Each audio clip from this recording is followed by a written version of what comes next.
any of these colors is not available, that will lead to your color blindness. Okay, if all these three colors are mixing up in an equal proportion or wavelength, then that will result in the formation of your white color.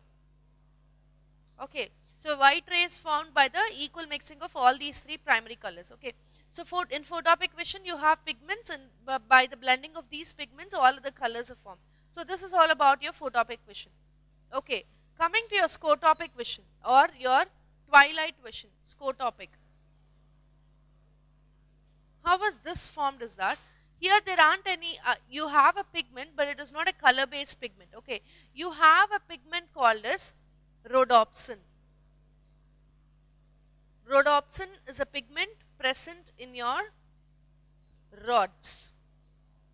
Photopic vision cones, these three pigments, rhodopsin is present in your rods. So what happens is that when the light is hitting, when in the darkness, okay, when the image is all visualized, that image, the signals will be sent and it will come and hit your rhodopsin pigment. That will result in the dissociation of rhodopsin pigment into, rhodopsin will dissociate into opsin and retinal. Okay, retinal is a vitamin. Okay, it is related to your vitamin A. So retinal and opsin, based upon the dissociation of retinal and opsin, the images are formed. Okay, I repeat again, rhodopsin is a pigment present in the rods of your eye. So but depending upon the image intensity, what happens is the light travels and then it hits your rhodopsin pigment. So according to the image, the dissociation of rhodopsin into retinal and opsin will happen, and accordingly the vision is formed in your eye. Okay, so failure of this particular rod cells in the eye will result in the formation, will result in night blindness, whereas failure of the cone cells or type of pigments will result in color blindness. Okay, so both are different. So this is how the vision is formed. Here red, blue, green, there rhodopsin. Okay, now you have two chambers in your eye. I am just going to draw a miniature of eye here because I have already drawn you the diagram. This is your outer layer, this is your ciliary layer,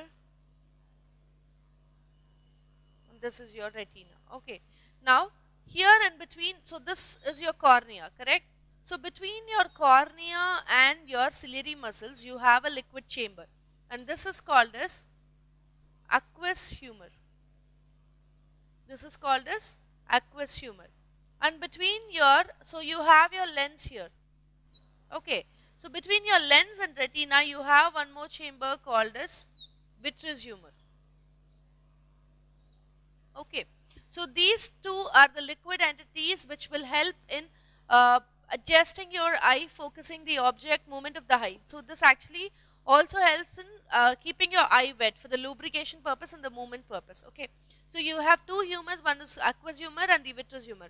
Aqueous humor is between cornea and lens, vitreous humor is between lens and retina. Okay, so and then you have your fovea and then your blind spot.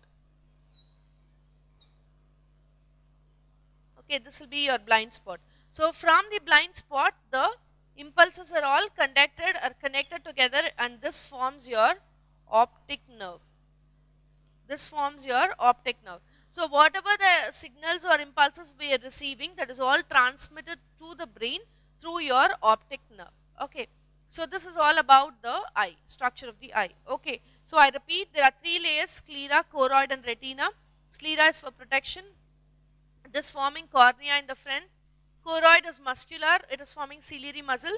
Retina has got, it is responsible for the vision, photopic and scotopic vision. Okay, and you have aqueous humor and vitreous humor. See, your eyes have power to adjust and see. Okay, and that is called as power of accommodation of eye. Okay, so normally the vision, the image should come and fall in the retina. Okay, if it is falling below, before or beyond, that will result in your eye problem, short-sightedness, long-sightedness, myopia, hypermetropia. So all these are some of the defects of your eye. Okay, so and then, okay, so this is all about your eye. Now we are going to see all about the human ear. Okay, so with this we are done with this neural system.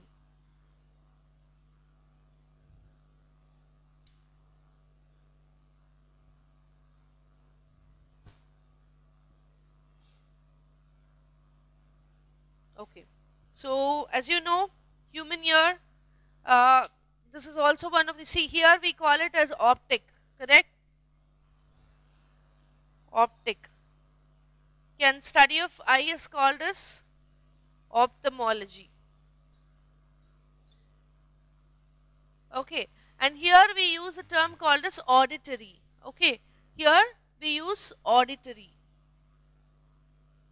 Okay, auditory is AU. Okay, so auditory is more of hearing. Okay, now we're going to see the structure of your ear. Okay, so your ear has got outer pinna.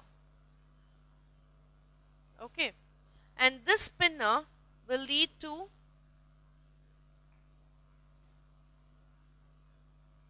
a canal kind of thing. Okay, and this canal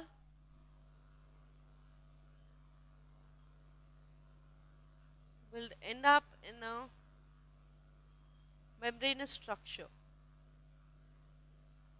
Okay, and this will continue as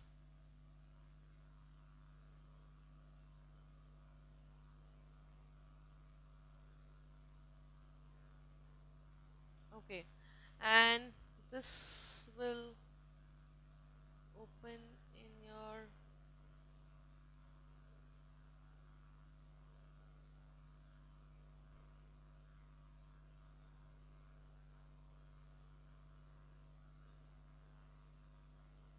okay, so this is all about the, one second.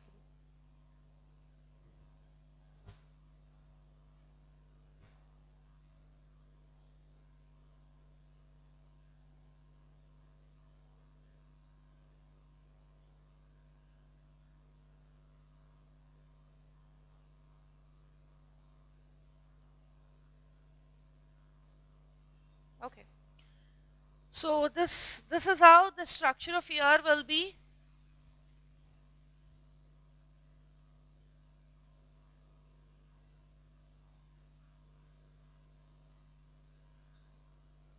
Okay, so I can divide my ear into three parts totally.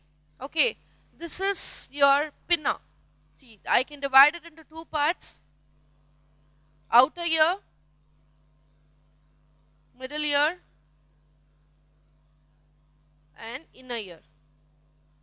Okay, so the outer ear, this part wherein you can see it outside is nothing but your pinna. Okay, so this pinna and this is your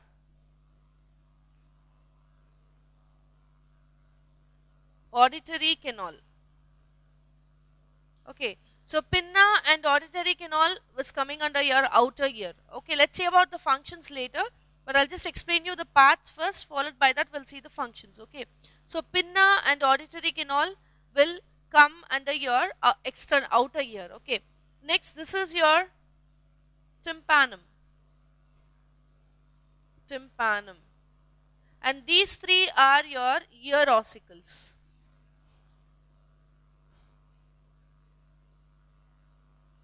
The names are as follows: malleus, incus, and stapes. So these three are your ear ossicles. Okay, and this coiled structure is nothing but the cochlea, and these three are your semicircular canals.